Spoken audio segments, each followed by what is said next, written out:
Hello student, इस video में Himachal Pradesh set exam का क्वेश्चन पेपर डिस्कस कर रहा हूँ। हिमाचल प्रदेश में सेट एग्ज़ाम में दो क्वेश्चन पेपर होते हैं। पेपर फर्स्ट जिसमें कि टीचिंग एंड रिसर्च एप्टीट्यूड पूछा जाता है, जबकि सेकेंड पेपर सब्जेक्टिव होता है। तो फर्स्ट क्वेश्चन पेपर भी 100 मार्क्स का होता है और सेकेंड भी 100 मार्क्स का।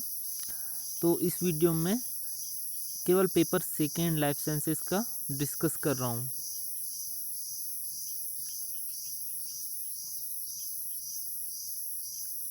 फर्स्ट क्वेश्चन है, which of the following statement is not correct. इनमें से कौन सा स्टेटमेंट करेक्ट नहीं है पूछ रहा है।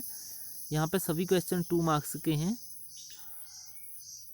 Catalase is a marker enzyme for peroxisome, succinate dehydrogenase is a marker enzyme for mitochondria, alpha amylase is a marker enzyme for chloroplast and acid phosphatase is a marker enzyme for lysosome. तो इसमें से कौन सा statement correct नहीं है पूछ रहा है। इसमें से ऑप्शन सी जो है वो करेक्ट नहीं है, because alpha amylase is a marker enzyme for chloroplast ये करेक्ट नहीं है, क्योंकि मार्कर एंजाइम वो होता है जो किसी पर्टिकुलर सेल या ऑर्गेनेल में रेस्ट्रिक्टेड रहता है या वहीं पे वो कन्फाइंड होता है, जैसे कि कैटलेज पेरोक्सिसोम में हमें देखने को मिलता है, और सक्सिनेट डिहाइड्रोजिनेज ये माइटोकॉन्ड्रिया की इनर मेम्ब्रेन पे होता है, और एसिड फास्फेटेज लाइसोसोम में होता है। लेकिन अल्फा अमाइलेज क्लोरोप्लास्ट में ही होगा ऐसा नहीं है। अल्फा अमाइलेज सीड्स में होता है, जो सीड जर्मिनेट करते हैं वहाँ पे अल्फा अमाइलेज का अमाउंट इंक्रीज हो जाता है। So the option C is not correct. अगला क्वेश्चन है, the concentration of hydrogen ion dissociating from pure water is. पूछ रहा है कि हाइड्रोजन आयन का कंसंट्रेशन प्योर वाटर में कितना होता है। तो आपको पता है जो पीएच होता है, potential of hydrogen ion, pure water का पीएच कितना होता है 7, न्यूट्रल जिसे हम कहते हैं। तो इसका करेक्ट ऑप्शन होगा option C, 1 × 10⁻⁷ mole hydrogen ion per litre of water. अगर 1 × 10⁻⁷ मोल हाइड्रोजन आयन इससे कम होंगे तो वो सॉल्यूशन हमारा कैसा होगा, बेसिक होगा। अगर इससे ज़्यादा होंगे तो वो हमारा एसिडिक होगा, क्योंकि एसिडिक जहाँ पे सॉल्यूशन होता है वहाँ पे हाइड्रोजन आयन का कंसंट्रेशन ज़्यादा होता है, और जहाँ पे बेसिक होता है हाइड्रोजन आयन का कंसंट्रेशन उससे कम होता है। So the option C is correct. अगला क्वेश्चन है, which of the following statement is not true for prosthetic group of an enzyme. देखिए एंजाइम किससे मिलके बना होता है, एक एपोप्रोटीन और दूसरा प्रोस्थेटिक ग्रुप। एपोप्रोटीन जो होता है वो प्रोटीन का पार्ट होता है, केवल प्रोटीन का पार्ट होता है एंजाइम का, जबकि जो प्रोस्थेटिक ग्रुप है उसमें कोफैक्टर एंड कोएंजाइम दोनों होते हैं, जैसे कि कोई मेटेलिक आयन या कॉम्प्लेक्स ऑर्गेनिक सब्सटेंस जैसे कि विटामिन। तो पूछ रहा है कि यहाँ पे प्रोस्थेटिक ग्रुप के लिए कौन सा स्टेटमेंट ट्रू नहीं है। तो ये है option D, it is loosely bound to the apo enzyme by non covalent bond. Because जो प्रोस्थेटिक ग्रुप है, चाहे वो कोफैक्टर हो या कोई ऑर्गेनिक कंपाउंड हो, वो टाइटली बाउंड रहता है प्रोटीन पार्ट से एंजाइम के। सो the option D is incorrect, और बाकी सभी स्टेटमेंट करेक्ट होंगे।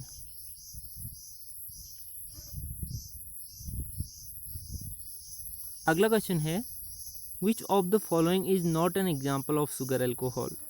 शुगर एल्कोहल क्या होता है, कार्बोहाइड्रेट के जो डेरिवेटिव्स होते हैं मोनोसेकेराइड्स के। तो यहाँ पे गैलेक्टोज जो है वो शुगर एल्कोहल नहीं है, जबकि बाकी सभी शुगर एल्कोहल हैं, कार्बोहाइड्रेट के डेरिवेटिव्स हैं। जबकि गैलेक्टोज क्या है, एक डाइसेकेराइड है। Option D is correct. अगला क्वेश्चन है, which of the following forms of DNA was used to derive Watson and Crick model of DNA. तो जो वॉटसन एंड क्रिक का डबल हेलिक्स डीएनए मॉडल है वो कौन सा है, उसे हम कहते हैं बी डीएनए। और बी डीएनए किससे सिमिलर होता है, हमारा ए डीएनए से। ए डीएनए हमारा कहाँ देखने को मिलता है, हमें एक्सट्रीम डेसिकेशन कंडीशन में, जैसे कि बैक्टीरिया में, और ये राइट हैंडेड होता है। और सिमिलरली बी डीएनए भी राइट हैंडेड होता है। तो यहाँ पे इसका करेक्ट ऑप्शन क्या होगा, option D A DNA. Watson and जो क्रिक का डीएनए मॉडल था बीडीएनए का, वो ए डीएनए पे ही बेस्ड था, जबकि जेड डीएनए क्या होता है हमारा, लेफ्ट हैंडेड डीएनए हेलिक्स से होता है। अगला क्वेश्चन है during competitive inhibition of an enzyme, competitive inhibition के टाइम पे क्या होता है, केएम चेंज होता है, वी मैक्स चेंज होता है, या दोनों चेंज होते हैं, या दोनों नहीं होते हैं। देखिए एंजाइम का इनहिबिशन दो टाइप का होता है, एक इरिवर्सिबल एक रिवर्सिबल। इरिवर्सिबल इनहिबिशन जो होता है वहाँ पे कोई भी कंपाउंड एंजाइम से बाइंड होकर उसकी एक्टिविटी को ब्लॉक कर देता है, जबकि रिवर्सिबल इनहिबिशन तीन टाइप का होता है, कॉम्पिटिटिव, नॉन कॉम्पिटिटिव और अनकॉम्पिटिटिव। तो यहाँ पे पूछ रहा है कि कॉम्पिटिटिव इनहिबिशन में केएम एंड वी मैक्स पे क्या फ़र्क पड़ेगा, दैट मीन्स कि सबस्ट्रेट कंसंट्रेशन पे या वेलोसिटी पे क्या फ़र्क पड़ेगा। तो कॉम्पिटिटिव इनहिबिशन में क्या होता है, केएम इंक्रीज हो जाता है और वी मैक्स सेम रहता है, तो इसका करेक्ट ऑप्शन होगा ए।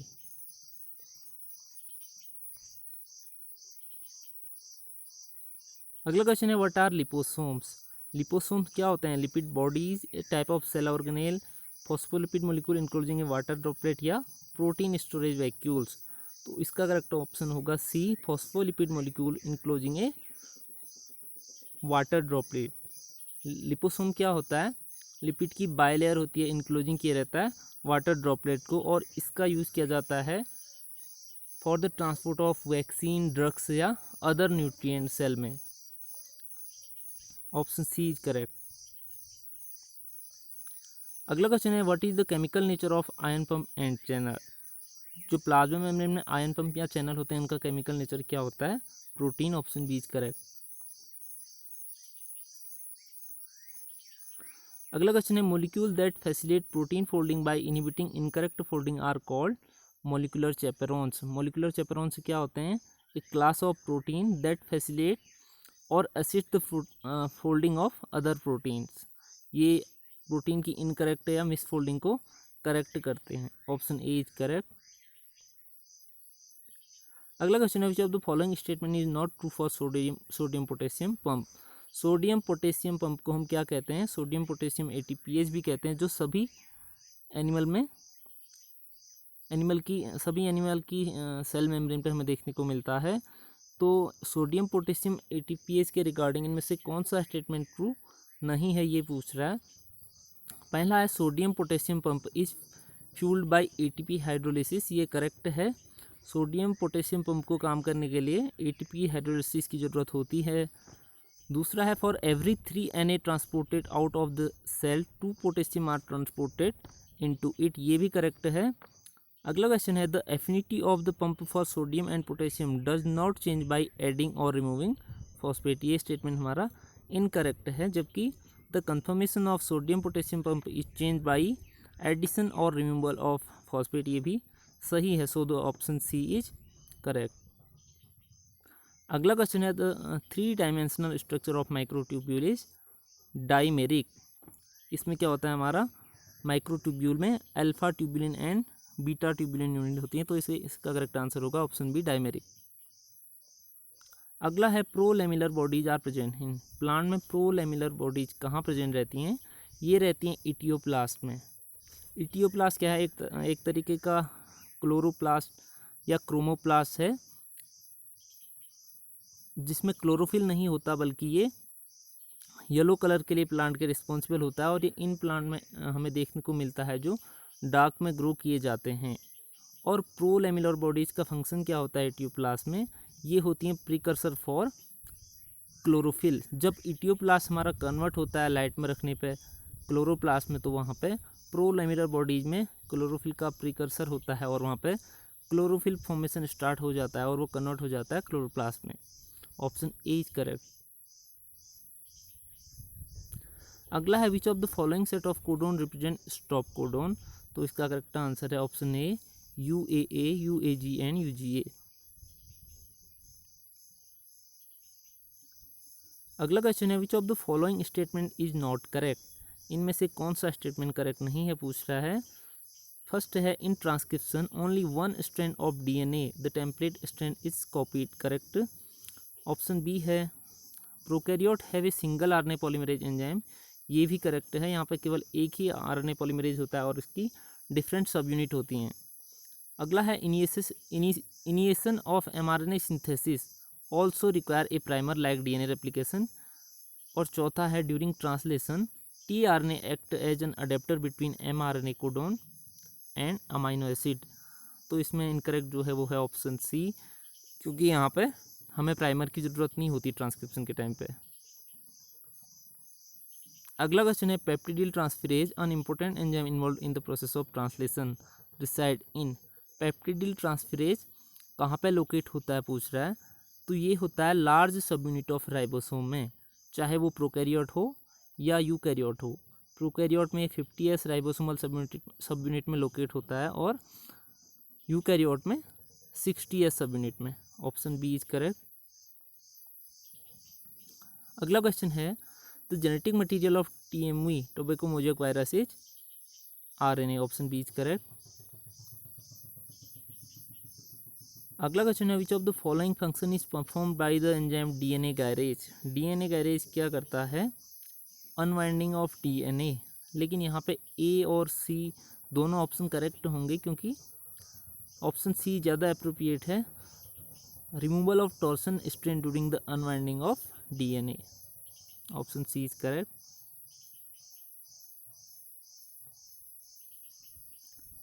अगला क्वेश्चन है which of the following statement about viruses is not correct. पहला है in lytic pathway the host bacterial cell rupture following viral infection, correct है। दूसरा है the viral coat capsid surround the nucleic acid, ये भी correct है। अगला है a virus can be replicated only within a suitable host cell, ये भी करेक्ट है। अगला है in lysogenic pathway the host bacterial cell rupture following viral replication, ये इनकरेक्ट है, क्योंकि लाइसोजेनिक पाथवे में क्या होता है, जो वायरल का DNA होता है वो होस्ट के DNA से इंटीग्रेट हो जाता है और यहाँ पर सेल रप्चर अभी नहीं होता immediately. Option D is correct. अगला क्वेश्चन है which of the following statement is not true for systemic acquired resistance in plants. तो यहाँ पे ऑप्शन बी करेक्ट नहीं होगा, क्योंकि इसमें दिया है systemic acquired resistance can be boosted by repeated infections. जो सिस्टमिक एक्वायर्ड रेजिस्टेंस है प्लांट्स में, उसे एनालोगस माना जाता है innate immunity of animals. Animals में जो इन्नेट इम्यूनिटी है उसकी तरह। तो यहाँ पर रिपीटेड इन्फेक्शन की ज़रूरत नहीं है, बल्कि ये पहले से ही तैयार हुआ एक इम्यूनिटी या रेजिस्टेंस है। So the option B is incorrect. अगला क्वेश्चन है in general signal transduction pathway does not use one of the following as a second messenger for communication. जो साइक्लिक AMP और कैल्शियम है दोनों सेकेंडरी मैसेंजर हैं, लेकिन जो ऑप्शन ए है जी प्रोटीन, ये एक रिसेप्टर है जो एक्स्ट्रा सेलुलर सिग्नल को रिसीव करके ट्रांसफ़र करता है इंट्रासेलरी। लेकिन जो RUDP है राइबोलोज डाइफॉस्फेट कार्बोक्सिलेज, ये मे बी सेकेंडरी मैसेंजर की तरह वर्क करता होगा, लेकिन जो ऑप्शन ए है जी प्रोटीन, ये एक रिसेप्टर है, ये सेकेंडरी मैसेंजर की तरह वर्क नहीं करता। Option A is correct. अगला है flattened organ arising from the stem of a plant is known as phylloclade. Option B is correct. अगला है successive cambium is observed in the stem of Aristolochia. Option D is correct. अगला है the role of GNOM during embryogenesis. क्या है GNOM? एक gene है जो plant के एम्ब्रियोजेनेसिस में वर्क करता है। तो उसका जो फंक्शन है वो है to determine radial patterning, not radial, axial patterning. जो GNOM जीन है ये एक्सियल पैटर्न को रेगुलेट करता है। एक्सियल पैटर्निंग में क्या होता है, एक एपिकल और एक बेसल सेल बनती है, जबकि रेडियल पैटर्निंग में क्या होता है, अदर स्ट्रक्चर जैसे कि लीफ ये सब बनता है। लेकिन एक्सियल पैटर्निंग सबसे फर्स्ट होता है जहाँ पे एपिकल एंड बेसल सेल बनता है। तो GNOM जो जीन है ये इसे रेगुलेट करता है। Option B is correct. अगला क्वेश्चन है in salt tolerant plant excess salt is transported to vacuole by sodium hydrogen antiporters. Antiporters क्या होते हैं, जो अलग अलग डायरेक्शन में ट्रांसपोर्ट करते हैं ऐसी प्रोटीन्स। तो इसका करेक्ट ऑप्शन होगा ए, सोडियम हाइड्रोजन एंटीपोटर्स।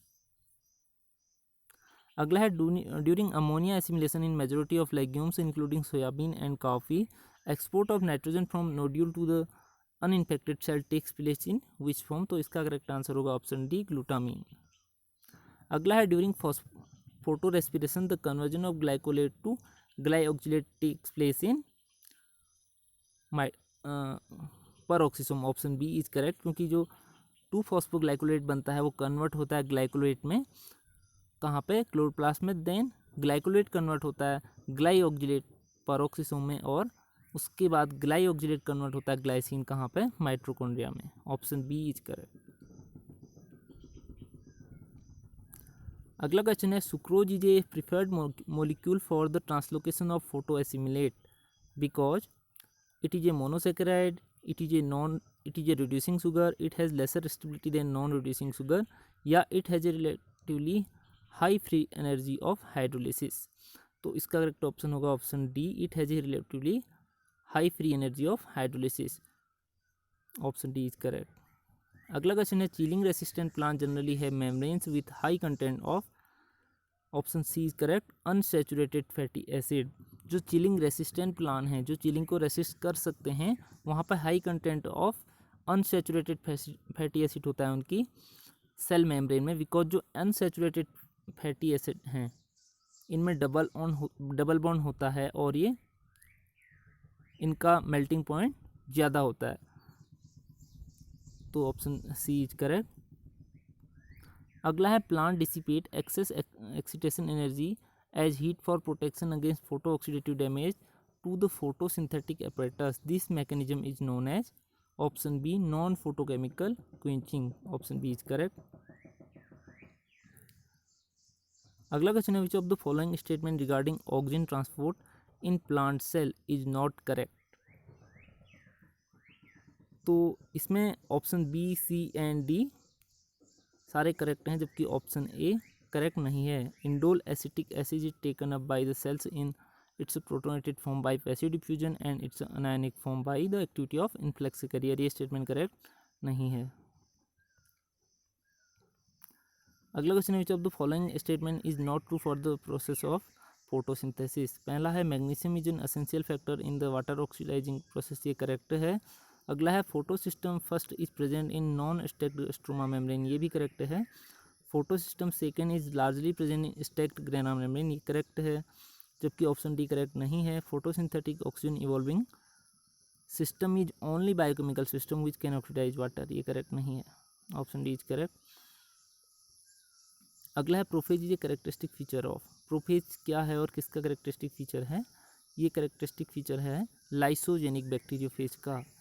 जब कोई भी फेज का बैक्टीरियोफेज का जेनेटिक मटेरियल इंटीग्रेट हो जाता है होस्ट के जेनेटिक मटेरियल से, उस स्टेज को हम कहते हैं प्रोफेज, और ये हमें कहाँ पर देखने को मिलता है? लाइसोजेनिक बैक्टीरिया में। अगला है in Mendelian genetics separation of two allele in unaltered from an individual during formation of gamete is called segregation. Option B is correct. अगला क्वेश्चन है in case of genomic imprinting the impaired gene are often found to be acylated, methylated, mutated या translocated. तो इसमें gene जो होते हैं वो methylated होते हैं, बिकॉज ये एक एपिजेनेटिक प्रोसेस है। एपिजेनेटिक प्रोसेस में क्या होता है, जीन के सीक्वेंस में चेंज ना होके उसमें मॉडिफिकेशन हो जाता है, जैसे कि हिस्टोन मिथाइलेशन या डीएनए मिथाइलेशन। तो यहाँ पे जीनोमिक इम्प्रिंटिंग में क्या होता है? Methylation. Option B is correct. अगला क्वेश्चन है dry rot of roots in legumes and beans is called by Macrophomina species of fungus. Option B is correct. अगला है nematodes parasite on plants secrete protein through stylets type third secretion system, flagella या pili. तो option A is correct. Stylets जो bacteria में एक projection या needle like, जो nematode में नीडल लाइक एक स्ट्रक्चर होता है स्टाइलेट्स, वो सिक्रीट करता है प्रोटीन को। Option A is correct. अगला क्वेश्चन है botulism is caused by species of. Botulism कौन सी बैक्टीरिया की स्पीसीज से होता है? Option D Clostridium botulinum, option D.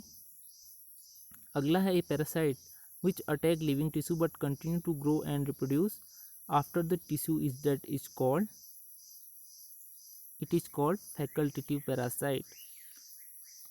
जो पैरासाइट ओनली लिविंग पे ग्रो करता है उसे हम कहते हैं ऑब्लिगेट पैरासाइट, और जो लिविंग पे ग्रो करते हुए भी डेड मटेरियल पे भी ग्रो कर सकता है उसे हम कहेंगे फैकल्टेटिव पैरासाइट।